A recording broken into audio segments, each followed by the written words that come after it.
आइए देखते हैं मध्य प्रदेश दोपहर की बड़ी खबरें। पहली बड़ी खबर में बात करेंगे, 1 जुलाई से बदल रहे हैं नए नियम, आपकी जेब पर पड़ेगा सीधा असर।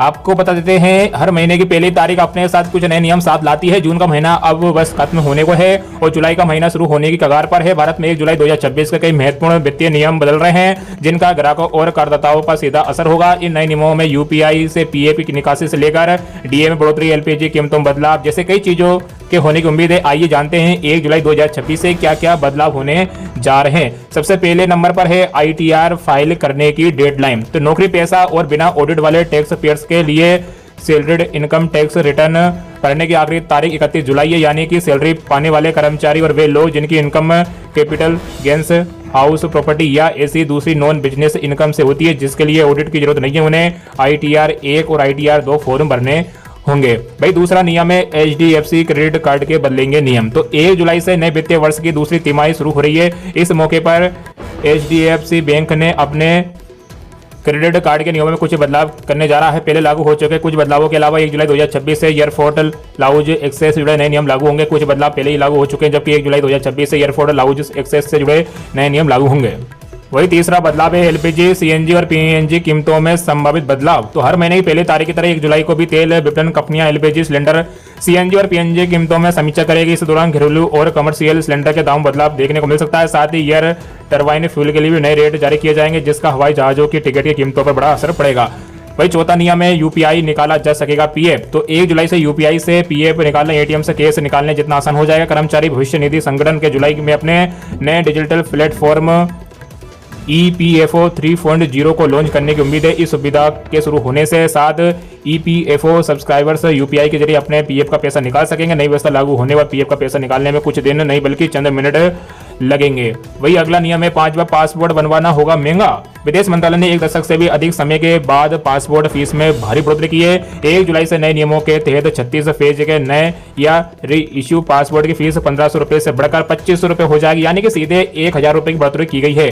वही तत्काल सर्विस के लिए अब पहले के 3500 की जगह 5000 रुपए देने होंगे। 60 फेज के जम्बो पासपोर्ट की फीस भी बढ़ाकर 6000 रुपए कर दी गई है। वही अगला है छठे नंबर पर रेलवे पेनल्टी के नियमों में बदलाव। तो 1 जुलाई से बिना टिकट यात्रा करने पर डबल जुर्माना देना होगा। नए नियमों के तहत जुर्माने की राशि को 250 रुपए से बढ़ाकर 500 रुपए किया जा रहा है। साथ ही अब से अगर कोई पुरुष महिला कोच में सफर करते हुए पाया गया तो उसे पर 2500 रुपए का जुर्माना लगाया जा सकता है। इसी के साथ अगला नियम है फ्री में अपडेट होगा आधार। तो UIDAI ने नागरिकों को बड़ी राहत देते हुए 1 जुलाई से अपने 6 महीने के लिए आधार अपडेट को मुक्त कर दिया गया है। पहले आधार में नाम, पता, जन्मतिथि, मोबाइल नंबर और ईमेल बदलने के लिए 75 रुपए देने पड़ते थे।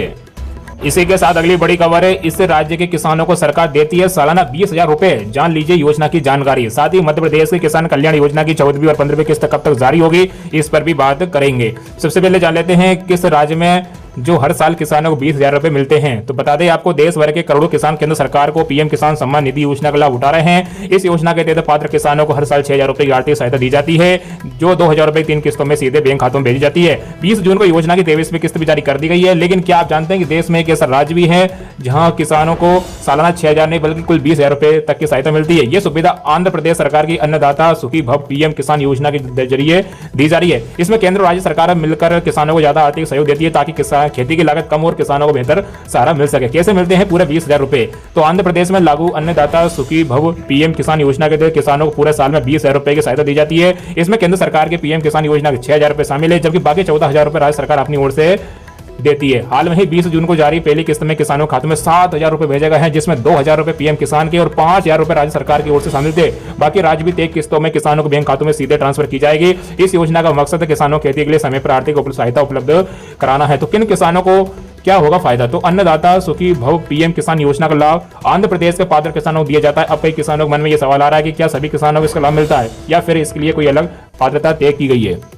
वही मध्य प्रदेश में किसान कल्याण योजना की 14वीं और 15वीं किस्त जारी हुए लगभग 9 महीने से ज्यादा का समय हो चुका है, लेकिन अभी तक किसान कल्याण योजना की 14वीं और 15वीं किस्त जारी नहीं हुई है। अब जल्द ही 16वीं किस्त का भी समय नजदीक आ चुका है, इसलिए किसान कल्याण योजना की 14वीं और 15वीं और 16वीं किस्त यानी तीनों किस्तों जारी होने का समय आ गया, लेकिन अभी तक किस्तें जारी नहीं हो रही है। अब संभावना जताया जा रहा है कि जुलाई महीने में किसान कल्याण योजना की 14वीं और 15वीं किस्तें एक साथ जारी हो सकती है। अगर दोनों किस्तें एक साथ जारी होती है तो मध्य प्रदेश के किसानों को एक साथ 4,000 रुपए मिल सकते हैं। जल्द ही आधिकारिक जानकारी सामने आएगी। इसी के साथ अगली बड़ी खबर है, मध्य प्रदेश के 43 जिलों में आज बारिश का अलर्ट। आपको बता दें मध्य प्रदेश के दक्षिणी पूर्वी हिस्से के 15 जिलों में एंट्री करने के बाद मानसून ठहर गया है। पिछले 3 दिन से मानसून आगे नहीं बढ़ा है, जबकि अगले 2 से 3 दिन और इंतजार करना पड़ सकता है। मौसम केंद्र के मुताबिक मानसून आगे बढ़ा तो पहले ये भोपाल उज्जैन संभाग में पहुंचेगा, आखिरी में ग्वालियर चंबल में दस्तक देगा। बता दें 24 जून को प्रदेश में मानसून एंटर हुआ था। अलीराजपुर, इंदौर, हरदा, धार, बैतूल, खंडवा, बुरहानपुर, छिंदवाड़ा, पंडुआ, खरगोन, सिवनी, बालाघाट, मंडला, बड़वानी, डिंडोरी में 24 जून को मानसून की आने की घोषणा हो गई थी, लेकिन इसके बाद ये आगे नहीं बढ़ा। मौसम विभाग ने बताया कि अगले 2 से 3 दिन में मध्य प्रदेश के कुछ हिस्सों में मानसून के आगे बढ़ने की परिस्थितियां अनुकूल है। आज मौसम विभाग ने शनिवार को भोपाल, रायसेन, सीहोर, राजगढ़, विदिशा, इंदौर, झाबुआ, अलीराजपुर, धार, बुरहानपुर, बड़वानी, खंडवा, खरगोन, उज्जैन, रतलाम, आगरमालवा, शाजापुर, देवास सहित जिलों में बारिश होने का अनुमान जताया है। वही ग्वालियर, श्योपुर, मुरैना, भिंड, दतिया, शिवपुरी, गुना, निवाड़ी और टीकमगढ़ जिले में कई बारिश हो सकती है।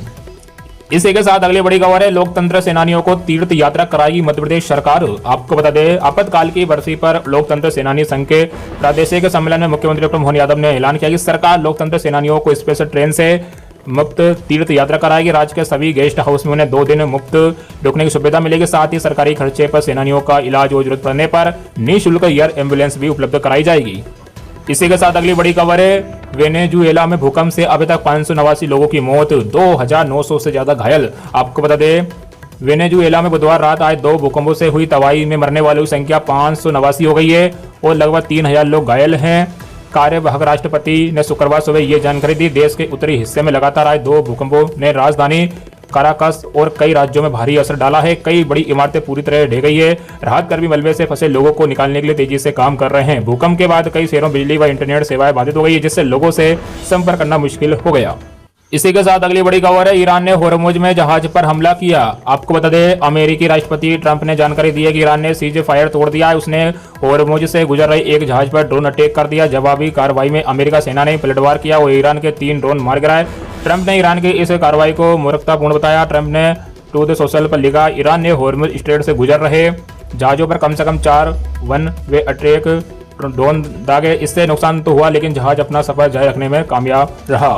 इसी के साथ अगली बड़ी खबर है, सुजालपुर अंचल को मिलेगा 2 मेट्रोपॉलिटन एरिया का लाभ। आपको बता दें मुख्यमंत्री डॉक्टर मोहन यादव ने कहा कि शाजापुर और सुजालपुर क्षेत्र विकास की नई मंजिल तय करेगा। आने वाले वक्त में जहां इंदौर, उज्जैन मेट्रोपॉलिटन एरिया में बड़ा भूभाग सम्मिलित होने से इस अंचल की प्रगति तीव्र होगी। वही भोपाल मेट्रोपॉलिटन एरिया से जुड़े होने का लाभ क्षेत्र को प्राप्त होगा। विकास के नए कीर्तिमान बनेंगे।